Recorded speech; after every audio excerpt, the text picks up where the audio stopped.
Depois dos dados iniciais devidamente preenchidos, como se pode ver aqui, a grave já pode trabalhar com o mínimo necessário.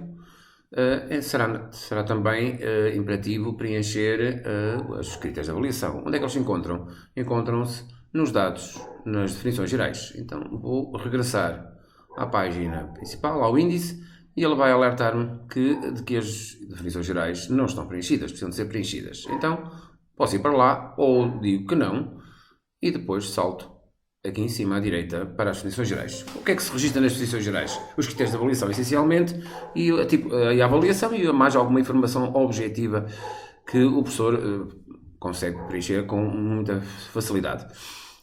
Começa por dizer nesta caixa, sempre que eu entro nesta página, o que é que falta preencher até ela poder ser terminada, todo o processo de preenchimento estar pronto e aí a grave já poder funcionar. E o tal menu na página inicial, aquelas ligações todas para as tabelas aparecerem, quando aparecerem significa que a grave está a funcionar devidamente. Então, o que é que falta preencher? Uma série de coisas, e elas estão aqui orientadas em primeiro lugar, em segundo lugar, em terceiro lugar. A primeira coisa que eu vou fazer é escolher a escala de medida. Isto é muito simples, se é para o básico, se a avaliação é feita numa escala de 0 a 100, depois convertida em níveis ou menções, no caso do primeiro ciclo, ou secundário. Portanto, não será complicado. No caso na fase seguinte, se a avaliação é por período ou por semestre, e no caso secundário poderemos acrescentar módulos ou unidades de formação de curta duração. Evidentemente que eles fazem diferenças, mas eu vou usar o mais comum. Nos critérios de avaliação da parte cognitiva, eu tenho que selecionar a designação escolhida pela minha escola, e é possível ainda selecionar uma designação diferente, que se encontra, posso clicar aqui para ir para a designação diferente, está aqui. Além destas designações, eu posso acrescentar outras designações, mas eu vou utilizar esta. Aqui escrevo o critério de avaliação, os respectivos critérios de avaliação do domínio cognitivo e a sua respectiva ponderação. Não é necessário acrescentar nem percentagem, nem nada que o valha, é só acrescentar 10, 20, 30 e mais nada. Eu vou utilizar o domínio, este domínio A tem 35%, o domínio BB tem, lá sei, 35% também. Depois tenho aqui estas subdivisões, significa que eu posso ter um domínio com subdivisões, cada uma delas ponderada, e aqui 3. Caso contrário, eu utilizo apenas uma de cada.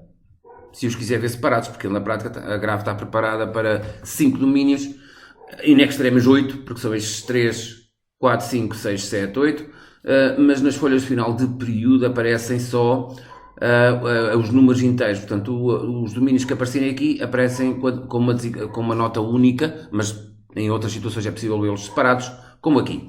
Nas atitudes, vou pôr aqui, lá sei, comportamento, responsabilidade, etc. Aqui falta-me 30%, vou pôr os 30%. Se eu quiser acrescentar algum domínio para mim, para consumo interno, que não entre na avaliação do aluno, posso atribuir-lhe 0 pontos e a grave não se preocupa com isso. Ou seja, toda a informação que aparecer dentro deste domínio do comportamento, seja lá o que for, tem ponderação, é que tem influência na nota do aluno. Esta responsabilidade não. O professor consegue ter acesso, saber quanto é que o aluno tem, mas não entra na avaliação do aluno. Se utilizar as descritivas, também é uma informação que vai para casa, a parte da responsabilidade, mas não entra na avaliação do aluno, na parte da ponderação, dos cálculos. Depois de terminar aqui o segundo passo. O segundo passo, como estou no básico, não estou no básico, eu tenho que indicar aqui se é segundo e terceiro ciclo ou primeiro ciclo, se vou ter menções ou níveis. A designação das menções pode ser alterada. Eu posso alterar a designação das menções. Muitas escolas estão a abandonar o F de fraco e a utilizar outro tipo de designações. Falta-me ainda, esta aqui é a última célula a preencher, tanto é que ela não vai dar. Se eu quiser tentar preencher agora, ele vai alertar-me de que falta preencher o passo 4, que é este que está aqui em baixo, que é a avaliação contínua. O que é a avaliação contínua é a ponderação entre os vários períodos. No caso dos módulos, não se aplica, ou das unidades de formação de curta duração não se aplica, mas no caso dos módulos ou dos semestres aplica-se. e eu tenho dois métodos de fazer a avaliação contínua. É uma avaliação contínua sistemática, como aparece aqui explicado na nota. Eu posso, não há ponderações, portanto todo o ano é como se fosse apenas um único período, embora tecnicamente ele na grave esteja separado por períodos, mas na folha que congrega o ano inteiro dos períodos todos, do final do ano, a avaliação, a partir do momento em que eu introduzo um elemento de avaliação, o aluno já tem nota no final do ano. Ou então posso utilizar a avaliação contínua ponderada. Ponderada implica que eu registro as ponderações. Portanto, se eu selecionar ponderado, eu tenho que preencher isto. Caso contrário, a grave não funciona. Tenho que pôr as ponderações, nem que seja zero neste primeiro período. Isto significa que a nota do segundo período é a nota que apanha, neste caso, que apanha só o segundo período. Se eu colocar aqui 50, significa que a nota do segundo período, a nota da Páscoa, vai ter metade do seu peso é do primeiro período e outra metade é do segundo. O mesmo acontece com o ano inteiro, no final do ano inteiro.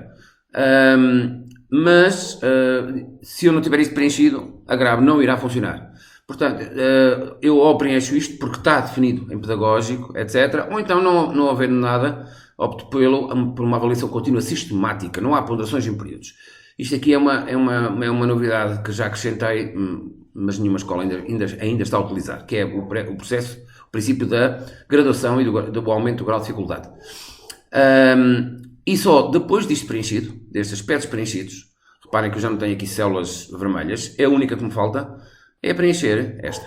Assim que eu preencher esta, ele diz-me que sim, que os dados já estão introduzidos, e confirmo que sim, ele vai-me preparar a grave e remeter-me para a folha do início, e agora sim, eu já tenho acesso a todas as tabelas, com os domínios que eu acrescentei em cada período, etc., e no final do ano, em qualquer momento eu posso saber quanto é que o aluno tem, no final do primeiro período, no final do segundo, ou dos dois primeiros períodos. Portanto, isto aqui é só, tudo que está azul, a informação azul é só aquele período, a verde é só aquele período.